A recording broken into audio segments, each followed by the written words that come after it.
So, for centuries, the absolute most lethal weapon in Japanese history, I mean, the thing we all associate with ultimate martial prowess, it wasn't actually meant to draw blood at all. Right, yeah. It was buried in the dirt. Exactly. Like, if you look at the archaeological record from the Yayoi period, which is roughly 300 BCE to 300 CE when metal first arrived from the continent, you find these massive bronze swords. But they aren't weapons of war, not even close. No, they were cast literally just to be placed in the ground as ritual offerings. Yeah, because the initial cultural relationship with the sword in Japan was entirely spiritual.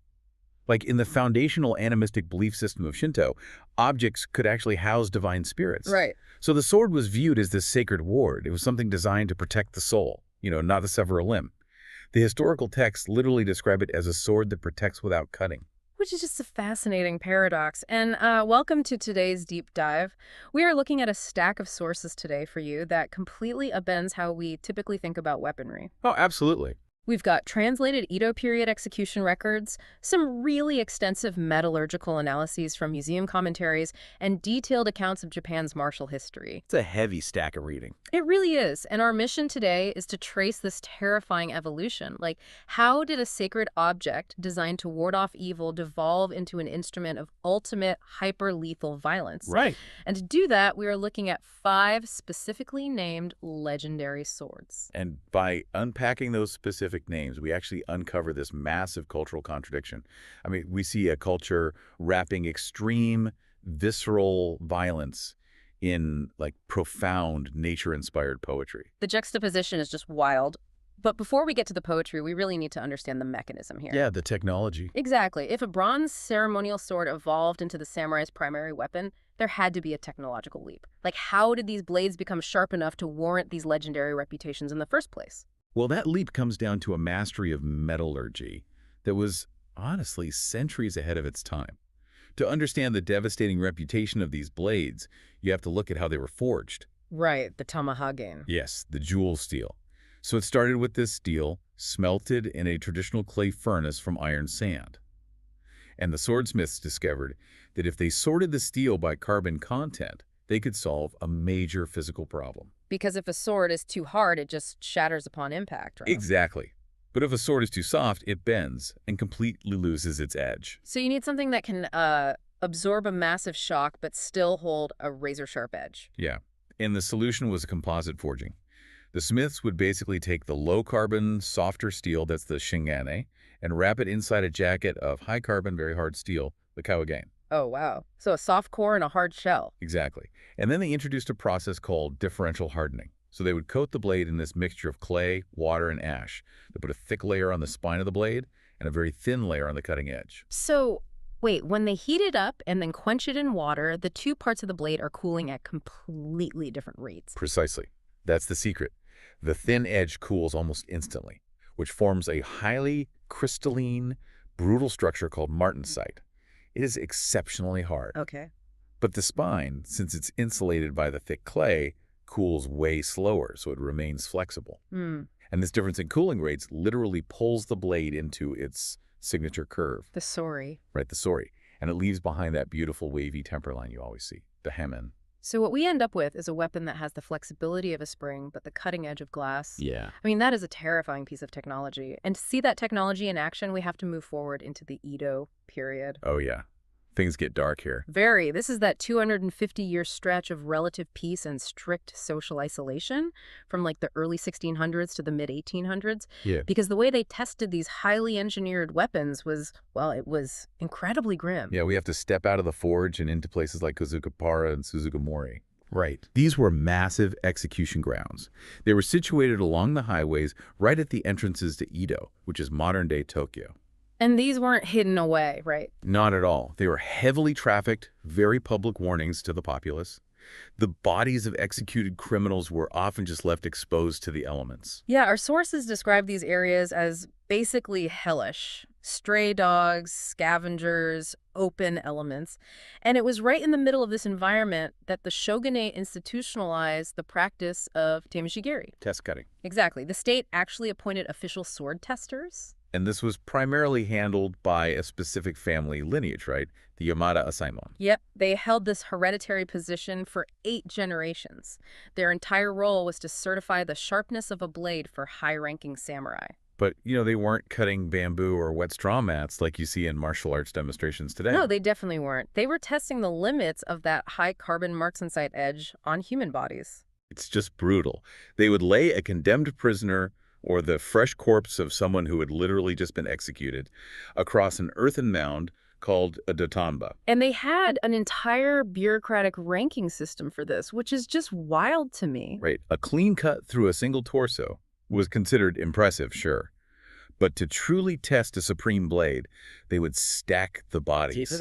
Yeah, 2, 3, sometimes even more. Slicing through 3 stacked human torsos with a single swing was officially recorded as Mitsudo. I mean, the bureaucracy of stacking corpses to measure cutting potential is just chilling. And they would take those results and actually inlay them in gold onto the tang of the sword, under the handle. It's a point of pride. Yeah, certificate of lethality.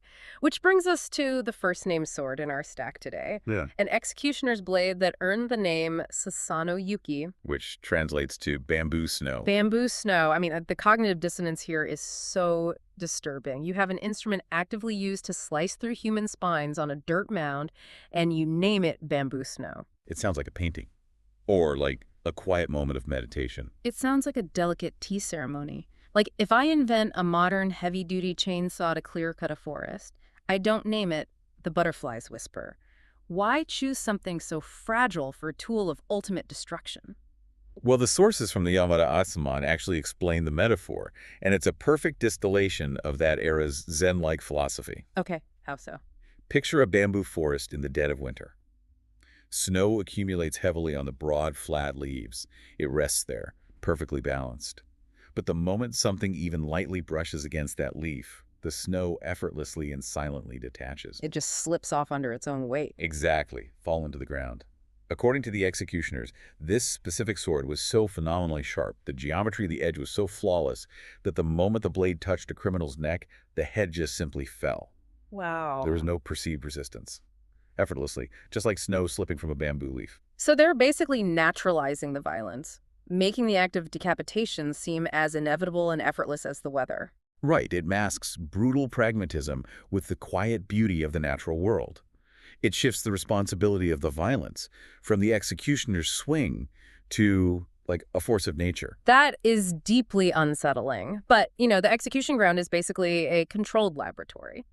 The victim is immobilized on a mound, the angle is perfect, the cutter is a generational expert. Right, all the variables are controlled. Exactly. So what happens when these highly engineered blades leave that controlled environment and enter the chaotic real world? Because the sources show that once these swords were out in the wild, the physics of the cutting edge started to bleed into literal folklore. Oh, absolutely. The environment changes, but the deadly reputation is only amplified by the culture. And we see this clearly with 2 specific swords, Namioyogi Kanemitsu, which translates to swimming wave Kanemitsu, and Ishidoro-kiri kotetsu, the stone lantern slicer. The names alone suggest feats that basically break the laws of physics. Let's look at swimming wave first. The anecdote recorded in the texts reads like a graphic novel. It really does. So a man is slashed with this blade while standing on a ferry boat. In a panic, he dives into the river and frantically swims all the way to the opposite bank. Right, a whole river. Yeah. But the moment he pulls himself out of the water and onto the shore, his body completely splits in 2. The implication is that the cut was so unimaginably clean that the victim's body literally held itself together through the water pressure of the river. That is insane. Yeah, it was only when gravity and his own movement on dry land exerted force that the severed halves pulled apart. It's like delayed reaction cartoon physics. And then we have the stone lantern slicer. So the story goes that a feudal lord doubted the quality of a blade forged by kotetsu because it was nearly straight. It lacked that deep, sweeping sori curve we talked about earlier. Right, the traditional shape. Yeah. So insulted by the critique, the swordsmith grabs the blade, swings it at a thick pine branch to prove its worth. He slices cleanly through the wood, but the momentum carries the blade forward, and he accidentally cleaves right through a solid stone lantern sitting nearby. Slicing through solid rock without destroying the edge of the blade. Right. So, okay, applying what we just learned about the metallurgy, the hard, brittle martensite edge and the softer spine, How much of this is verifiable science, and how much is psychological myth-making? Oh, it's pure myth. Because slicing a rock seems like an excellent way to shatter a high-carbon edge. You would absolutely destroy the blade. The martensite edge is designed to hold a microscopic sharpness against flesh, bone, and armor. But it is incredibly brittle against solid granite. Slicing a stone lantern or surviving a bisection while swimming across a river is pure mythology. So the culture was actively cultivating these exaggerated stories. Yes, highly actively. But why? If the swords were already terrifyingly effective, I mean, if they could actually cut through 3 stacked bodies, why did they need to invent stories about cutting stone? Well, we have to look at the sociology of the Edo period. For 2.5 centuries, Japan was largely at peace. The samurai class, who made up only a tiny fraction of the population, transitioned from active battlefield warriors into state bureaucrats and administrators. Right. Yet they still held absolute power of life and death over the commoners. A tiny minority ruling over a massive majority. Exactly. So by cultivating stories that made the samurai's primary weapon seem supernaturally powerful, capable of defying physics itself, it functioned as psychological warfare. Ah, I see. It ensured that the samurai's authority felt inevitable. I mean, you don't question a tax collector if you believe his sword can cut through solid rock. The myth-making was a deliberate tool to enforce social order. Wow. So the weapon is as much a symbol of intimidation as it is a physical tool. Absolutely. But what happens when that carefully constructed poetic intimidation meets someone completely outside the culture? Like someone who doesn't buy into the bamboo snow or swimming wave mythology. That brings us to our next blade. And this is one whose name strips away all the nature poetry. Honobami Toshiro, the bone eater or bone devourer. Yeah, that is not subtle. And this was a blade forged much earlier, right? Back in the Kamakura period, so roughly the 12th to 14th century, which was a time of massive upheaval and the true rise of warrior rule. Yes, and it was forged by the legendary smith Yoshimitsu Toshiro. It is actually currently recognized as a national important cultural property in Japan. Oh, wow. Yeah, and the folklore attached to the bone eater claimed it didn't even need physical contact to destroy a target. Wait, really? Yeah, the sheer intent of the swing, like the air pressure of a mock cut, was said to be enough to shatter a person's bones. So it projects violence through the air. And what's amazing is we actually have a primary source document from a European outsider who experienced the reputation of this blade firsthand. The Portuguese Jesuit missionary, João Rodrigues. Right. Rodriguez was in Japan during a highly volatile transition of power in the late 16th century. And the great unifier of Japan, Toyotomi Hideyoshi, personally showed Rodriguez this specific blade. And Rodriguez was clearly unnerved by it. He wrote in his historical accounts that this sword, quote, slices through bones like a radish root with light swing.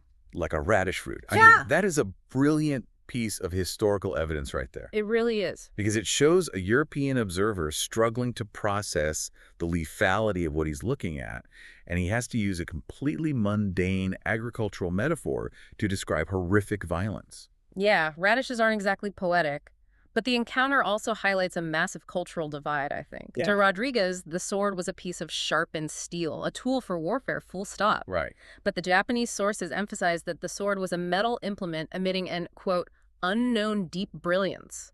The name Bone Devourer hints at the blade almost having a mind, an appetite. Which circles perfectly back to that foundational Shinto belief we discussed at the very beginning. The animus. Exactly. The animistic idea that objects can house spiritual entities. Originally, those spirits were protective. But by the time we get to Honobami Toshiro, the animism has evolved. It's as if the blade houses an entity of pure, ravenous destruction. Like it's hungry. Yeah, the sword isn't just a tool being swung. It is actively eating. The sacred ward against evil has become an apex predator. Beautifully put. So we've seen how these legendary swords cut flesh on the execution grounds, how they defied physics in the psychological warfare of the Edo period, and how they projected predatory intimidation to outsiders. But the ultimate power of a legendary sword wasn't just physical destruction. No, definitely not. The most enduring power of a named sword was its ability to cut down political rebellion and completely rewrite history. Yes. This brings us to a sword with 2 distinct names. And tracking the change from the first name to the second is honestly a masterclass in historical propaganda. It really is. So the sword was originally called Hizamaru, which means knee cutter. Yeah. Later, it was renamed Kumokiri, which translates to spider slicer. Now, knee cutter is visceral, and highly literal. Very. The texts tell us it earned this name during one of those tamahagane test cuts we talked about. The executioner swung the blade, it sliced cleanly through a criminal's torso, and continued its arc with so much momentum that it neatly severed the criminal's knee underneath. It's just a demonstration of extreme, almost uncontrollable sharpness. But knee cutter is an ugly name. It's a grim reminder of state-sponsored bureaucratic slaughter. Right, it doesn't inspire loyalty. Exactly. Yeah. So enter the famous warlord Minamoto no Yorimitsu. He comes into possession of this blade. According to the legend, Yorimitsu is bedridden, suffering from a severe mysterious fever. And in the middle of the night, he is attacked by a monstrous, supernatural earth spider, a Tsuchigumo. A giant demonic entity trying to assassinate the warlord in his sleep. Yep, so Yorimitsu draws his sword, strikes the monster, and the beast flees. The next day, his retainers follow a thick trail of blood leading away from his bedchamber to an ancient cavernous mound. Like a monster lair. Right. They find the giant spider, exterminate it, and Yorimitsu's fever miraculously breaks. So, in honor of this event, he renames the sword Spider Slicer. This is a fantastic, heroic narrative. You slay the monster, you cure the illness, you save the realm. That's great PR. It is. But the historical truth hidden beneath this yokai story is incredibly revealing. Yeah, we have to unpack what the earth spider actually was, because it definitely wasn't a supernatural arachnid. No. The sources explain that Tsuchigumo, or earth spider, was actually a highly derogatory political term used by the imperial court. Oh, wow. Yeah, it was deployed to describe local, indigenous clans who fiercely refused to submit to central authority. These rebellious clans often lived in rural areas, sometimes utilizing cave-like underground dwellings or pit houses. So they were literally people living in the earth, and the central government just completely dehumanized them. They labeled them as monstrous spiders of the earth. So when the legend says Minamoto no Yorimitsu used his sword to slay the Tsuchigumo, he wasn't fighting a monster in his bedroom. He was using his military might to brutally suppress a political rebellion by an indigenous clan. It is an ancient piece of political propaganda wrapped in a Marvel movie plot. Exactly. I mean, the PR spin is absolutely brilliant. You take a sword originally named after its ability to butcher a defenseless prisoner's knee. You use it to massacre a group of political dissidents. But by renaming the sword Spider Slicer, you completely change the narrative. You transform a weapon of political suppression into a holy, heroic relic. The warlord isn't a tyrant killing locals who want independence. He's a divine hero protecting the realm from demons. And the sword itself basically validates his righteous authority. Exactly. It makes you wonder how much of our recorded history is just a knee cutter cleverly rebranded as a spider slicer. That's a great point. Which brings us to the core of why these sources matter to you, listening to this deep dive right now. Like, why should we care about the metallurgy of ancient blades or the execution grounds of the Edo period? Because the naming of these 5 swords reveals a fundamental human mechanism. Exactly. These names show us how humans use storytelling, poetry, and myth to process things that are terrifyingly powerful. Bamboo snow, swimming wave, bone devourer, spider slicer. They capture the messy intersection of extreme violence, political power, and a deeply ingrained reverence for spirituality. We dress our monsters in poetry so we can stand to look at them. We really do. And that concept actually opens the door to a completely different spiritual tradition found in our sources. Because while the samurai used the sword to control others, the Yamabushi, these are the mountain ascetics of Japan, they viewed the sword as a flawless mirror of the soul. Right. They revered a Buddhist deity named Fudo Myu, who wields the sword of wisdom. But the Yamabushi didn't swing this conceptual sword at political enemies or criminals. No. They visualized wielding it to sever their own internal ego, to cut away their worldly attachments and destructive desires. They turned the blade entirely inward. So, if we accept that premise, if the sword is truly a mirror of the human heart, reflecting the soul of the one who wields it, what does it say about us that our most legendary objects were named after their ability to effortlessly sever limbs, devour human bone, and violently slice through stone? It's a heavy question. It is. And if you look at the modern world, what swords do we wield in our own lives today, technological, political, or social, that we intentionally mask with beautiful, poetic names? The tools evolve, but the human instinct to sanitize our power remains exactly the same. A question that definitely sticks with you. Thank you for joining us on this deep dive. Keep questioning the stories behind the history you think you know. Look closely at the names we give our weapons, and we'll see you next time.